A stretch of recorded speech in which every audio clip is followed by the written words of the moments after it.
All right. I'm going to give Scott Thompson about 5 minutes to get his food ate over there, and then we're going to do a little different thing. And as we have been teaching for a long time, a lot of people are starting to grasp things.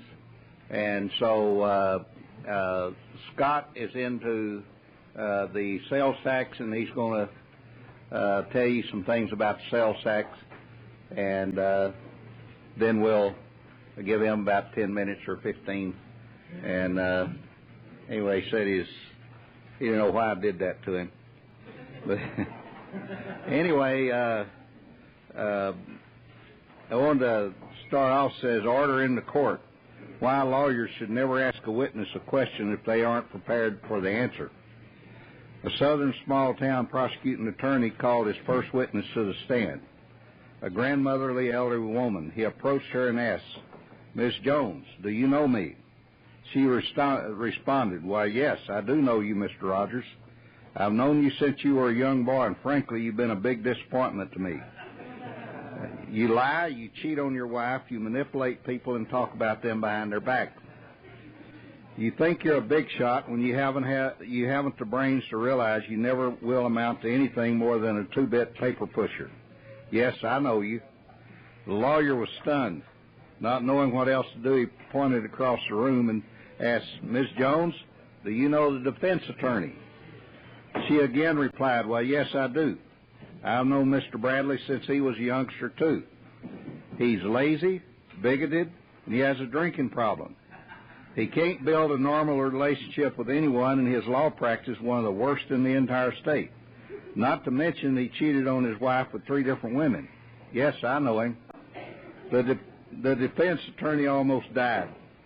At this point, the judge brought the courtroom to silence, called both counselors to the bench, and in a very quiet voice said, "If either of you 2 guys ask her if she knows me, you'll be jailed for contempt."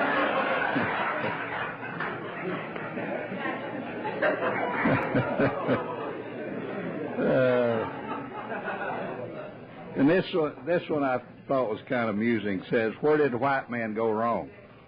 That an old Indian chief sat in his hut on the reservation smoking a ceremonial pipe and eyeing 2 U.S. government officials sent to interview him. Chief Two Eagles asked one of the officials, "You have observed the white man for 90 years. You've seen his wars and his material wealth. You've seen his progress and the damage he's done." The chief nodded in agreement. The official continued, "Considering all of these events, in your opinion, where did the white man go wrong?" The chief stared at the government official for over a minute and then calmly replied, "When white men found the land, Indians were running it. No taxes, no debt, plenty of buffalo, plenty of beaver, women did all the work, medicine man free, Indian man spent all day hunting and fishing and all night having sex." Then the chief leaned back and smiled. White man dumb enough to think he can improve on that system.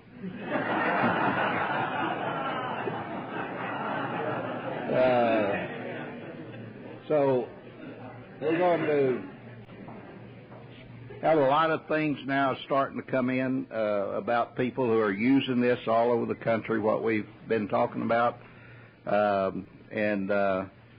What I gave you was the bond, and you should be able to use this bond with all the clarification of it and everything. And it's really written like a check, and this is what was advised. So as we get into these things, as I tell people, I have a lot of people that'll email me, and they're, they don't do this, they don't do that, and so I tell them that it really isn't what I'm about. What we're here to learn is who you are. What we've been done is dumbed down to the point that we don't understand who we are. That we really are the kings and queens of the world. It is really that simple. We've lost that, and you say, well, back in so-and-so, every time we talk about this, you can go back in history and pinpoint where all of this started. But you always have to ask the question, how could they do it? And the answer is they couldn't. They just put it out there. And we sat there and did nothing about it. They cannot change anything from the way the country was set up, either Texas or the United States. They cannot change it. They can put it on paper, but it still doesn't change. And the reason you know that is they have to get your permission in everything you do. And that tells you, you know, they can say, well, we set up this out from under the Constitution. Who gave them the authority to do that? Did any of y'all? Did any of us? No. So they just took the authority because things were in a quandary, and they decided that this is the way they're going to do it. And we haven't said anything. But the problems that are going on all over the country, it is, you know, you talk about Oregon, you talk about Washington, and all these other different states, and they all have the same problems. And they're trying to head the people down the same path. The issue is, who are you? Were you born a slave? Or were you born a free man? All men are born free. Just some people convince others that they ought to work for them, they ought to do give them all their labor, and they'll give them just a little bit, enough to survive. And here we go. They become rich in goods, and the slave then toils and finally dies. But in all of this, you have to understand who you are.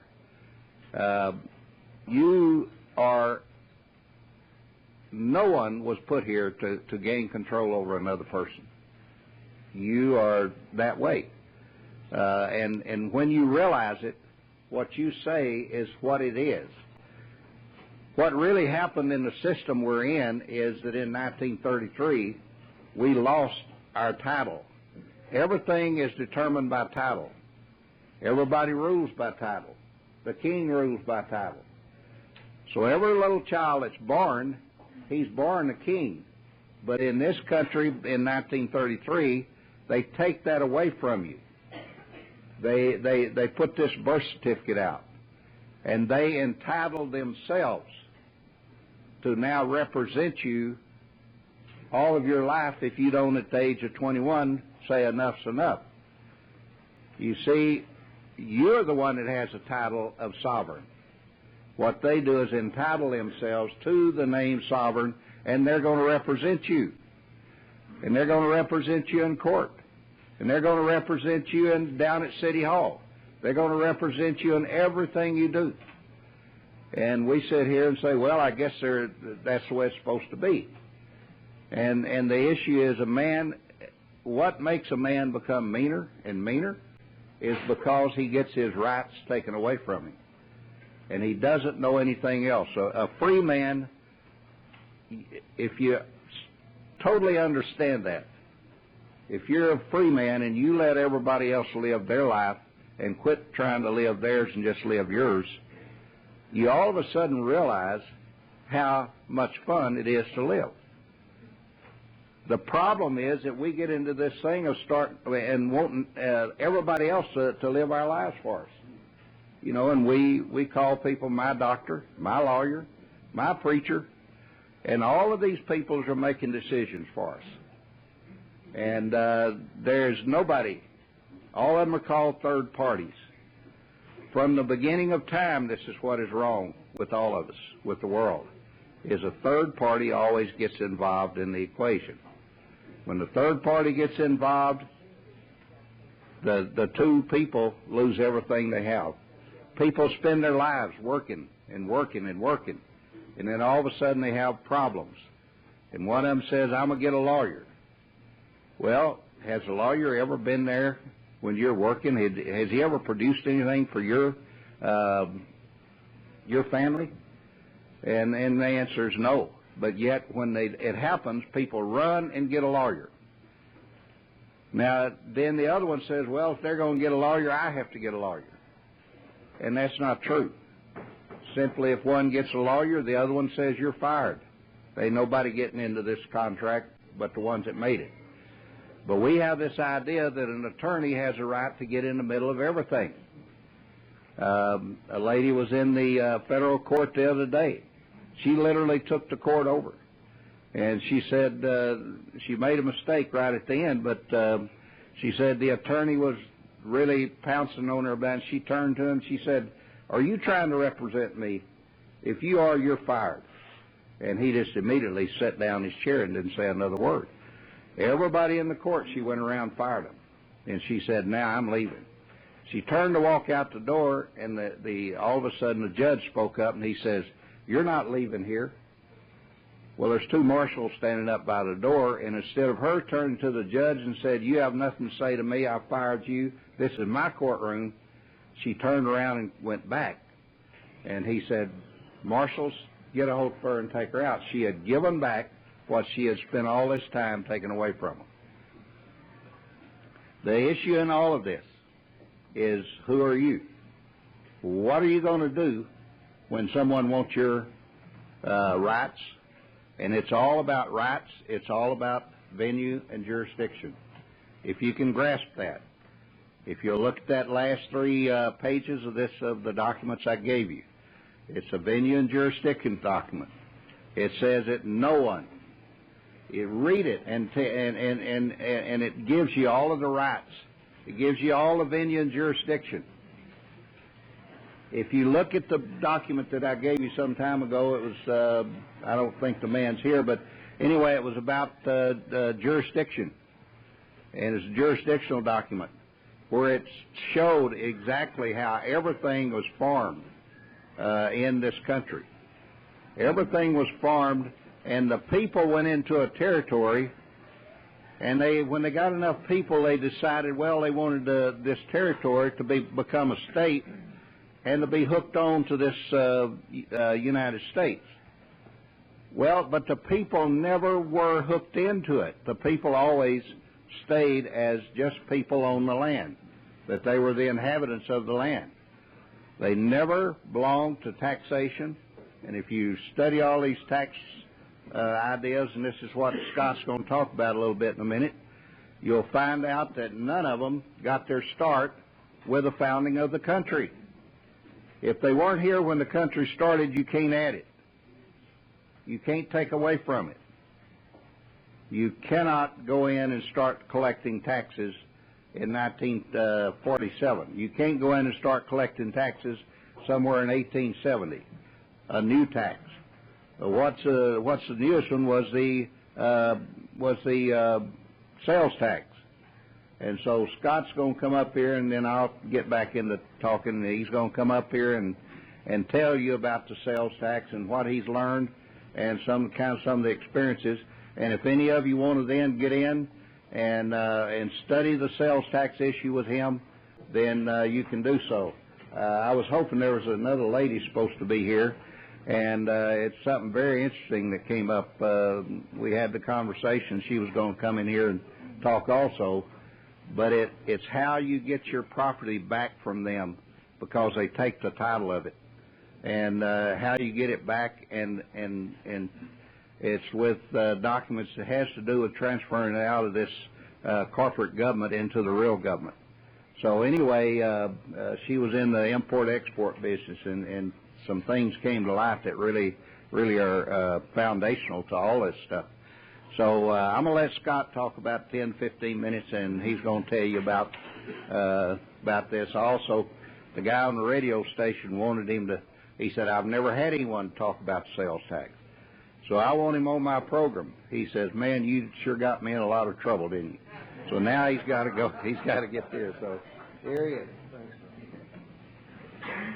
Yeah, I sent Rice an email today, and I said, "I know why you got me up here speaking. It's payback for all the times I interrupted him when he was speaking." But I did talk to John Bryant today, and I think we've set up a time for this coming Tuesday from 6 o'clock to 8 o'clock on his broadcast to discuss the state sales tax amongst other issues. It's my understanding the state sales tax is not even listed in the Texas Constitution. And so if something is not in the Constitution, then of course it's unconstitutional. You know, Constitution only gives the right to whatever specifically defined in the Constitution. And so there's three types of taxes in the Texas Constitution. I realize that by quoting the Texas Constitution, that's a third party because it's their Constitution, the state of Texas, which of course is a foreign corporation. And so just so that you can understand the reference that you need to go by and understand what they're trying to get across and the points they're making, is there's three types of taxes that are mentioned. There's the income tax, which, as for right now, we don't have, thankfully. There's ad valorem tax. Some people may refer to that as the property tax. And then there's what's known as the occupation tax. Well, an occupation tax is a fee levied against someone who is occupying a nation that they are not of origin from. And so, in other words, who would occupy Texas? Well, foreigners would.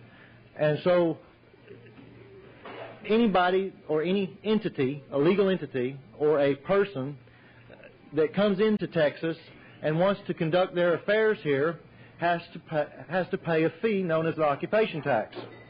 Well, the occupation tax is determined by the gross receipts of the business, and then they take a percentage of that, which, for example, over in Hearst, it's 8.25%. Now, if you think about this, after all the money that you make and whatever taxes you've already paid, now every time that you go, and if anyone in here files and pays income tax, I'm not making a legal determination, of course, but if you were, for example, to pay a third of your income in taxes, and then another 8.25% of whatever's left over, that's a lot more than just 8.25%. You figure it out. It's more than that. But it's a hidden tax. And so foreigners are the ones that are supposed to pay the occupation tax. Now, foreign corporations have to register with the Secretary of State, whereas itinerant salesmen, in other words, traveling salesmen that go door to door like a brush salesman, they have to register in each county that they're going to be doing business in. Now, I just want to quickly tell you a short story that I had with the experience when I called the Texas Comptroller's helpline. I had started in this movement about maybe 5 years ago, 6 years ago. I'm sure all of y'all are aware of a man named Dixon Cannon, and many of you probably know another lunatic named Daniel Shinzing. He wrote a book called Texas is a Liar. It's a very interesting book.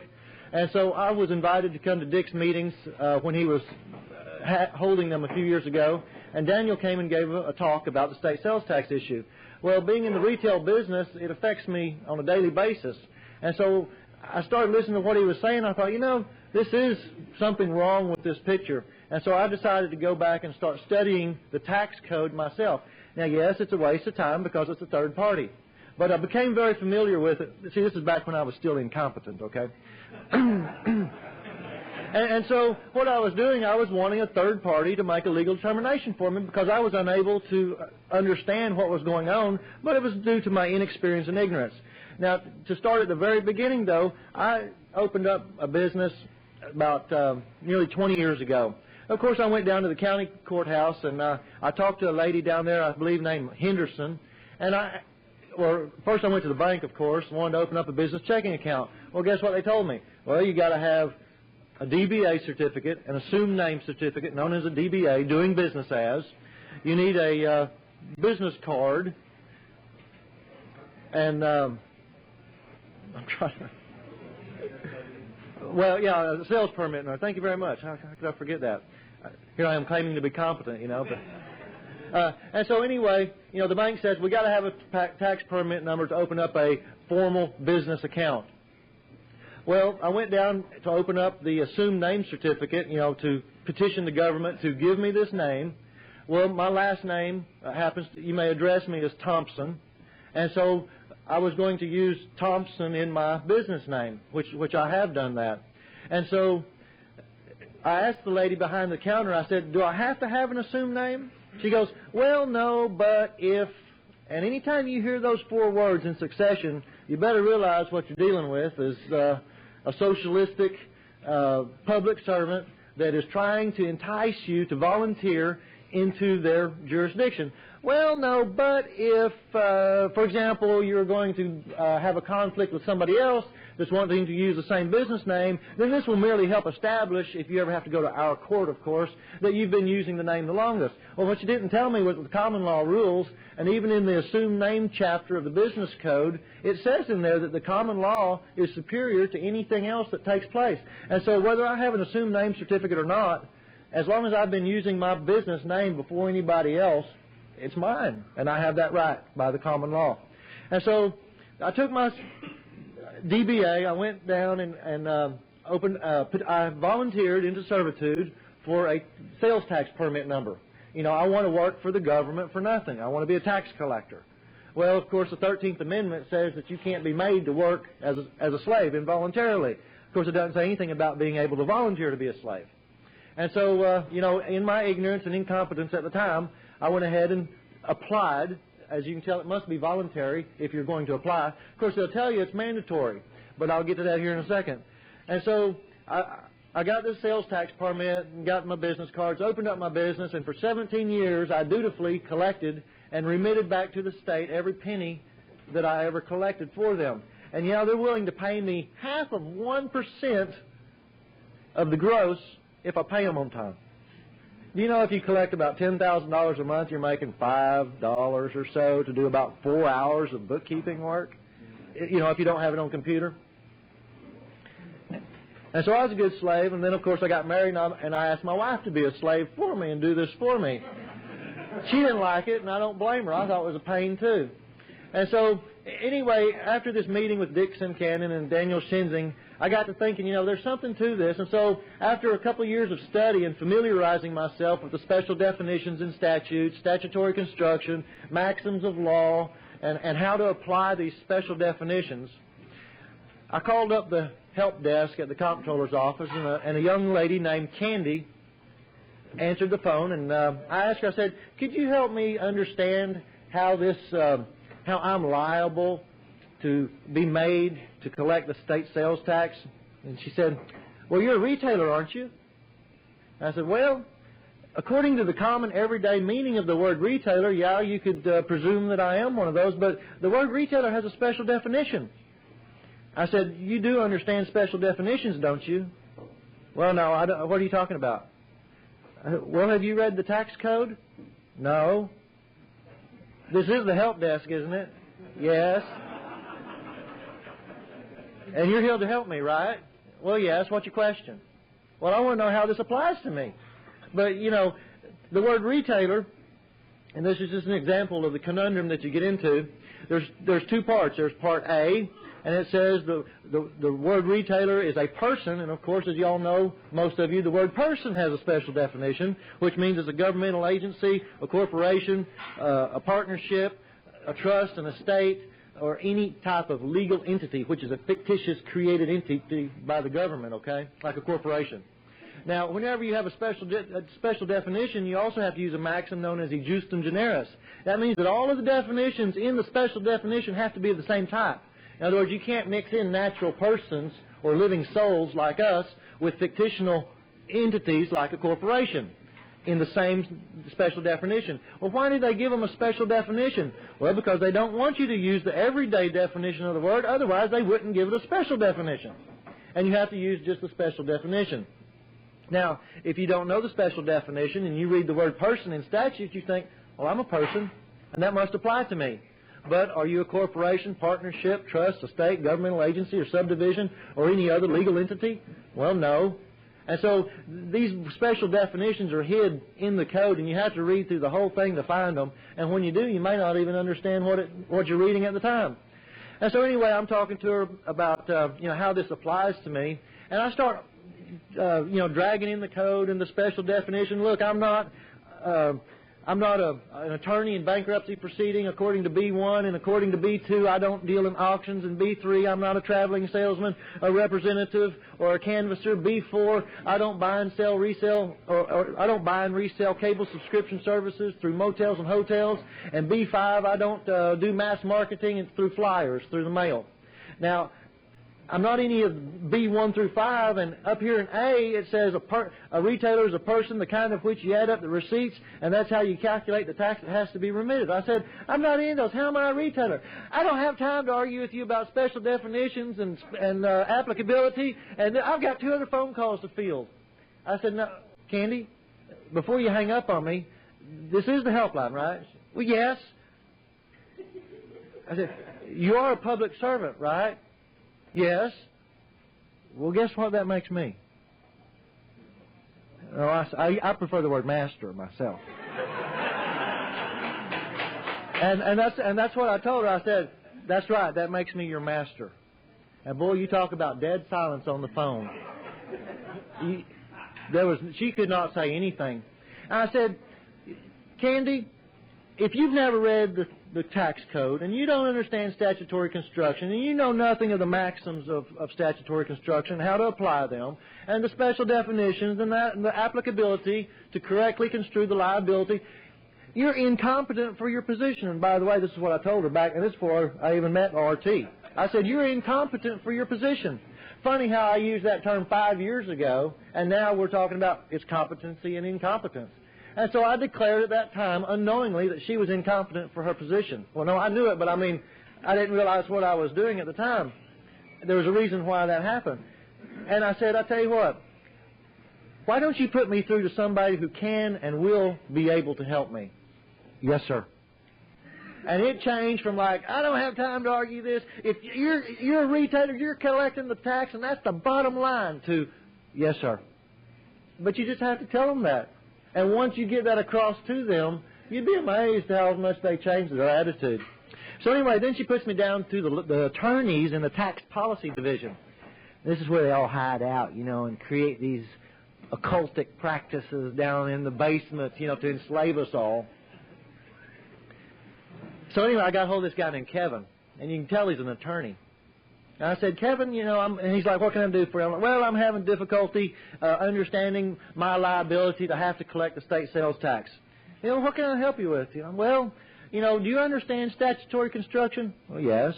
Well, of course he does. He writes the stuff. Do you understand special definitions? Oh, yeah. Who do you think came up with them? Do you understand applicability and how determining it may apply to certain, people? Oh, yeah, sure, no problem. What can I do for you? I said, well, I'm trying to understand how I am a retailer according to the special definition of the word retailer in your tax code. He said, I said, in A, it says a person, the kind of which collects, according to the gross receipts, that's how you determine the tax. I said, and down here in B, 1 through 5, and again, I'm not an attorney in bankruptcy, I'm not an auctioneer, I'm not a traveling salesman, I don't sell cable subscription services, I'm not into mass marketing. I said, I'm not any of B1 through 5, and up here in A, I don't understand how that, he goes, well, you're up there in A, that's how that applies to you. I said, how's that? He goes, well, you're a person, aren't you? And I thought for a minute, oh, man, he's got me. I'm a person. And I thought, oh, wait a minute, person has a special definition. Well, by the way, Kevin, I'm not a corporation, a partnership, a trust, an estate, a governmental agency, or subdivision, or any other legal entity. He goes, oh, yeah, you're a legal entity. That's how that statute applies to you. I said, what do you mean I'm a legal entity? A legal entity is something created by the government at the behest and request of the citizen through an application. And so I wasn't created by the government. I was created by a higher authority. How can I be a legal entity? He goes, well, you can sue or be sued, can't you? I said, well, yeah. I guess so. He goes, well, that's it. That's the definition of legal entity. If you can sue or be sued, you're a legal entity. And then I'm like, oh, man, he's got me. Well, what do I do? And, of course, when you're in a situation like this, you really find your faith, where you're coming from. And I'm like, where's my Black's Law Dictionary, Even though it's a fraud, at the time I was using that to help determine some of these definitions. And he told me that I'm a legal entity and I can sue or be sued. I'm flipping through trying to find legal about as fast as I can, and it just nearly opened up right to it. I didn't want too much of a lapse in the conversation with him. And I looked up legal entity, and it said, legal existence as pertains to anything other than a natural person. And boy, after I read that to him, you could just hear him. Boom. I mean, he swallowed hard. And I basically yanked the rug right out from underneath his feet because that was his last straw to make that statute apply to me and convince me that it did apply to me. And that's when he came at me. He said, Mr. Thompson, do you recall the statement you made previously that you thought that any advice that we offered you was going to be biased because our job and duty is to generate and collect additional revenues for the state of Texas? I said, yeah, sure. He goes, well, you were right. You'll never get us to admit that you're not liable to collect the state sales tax.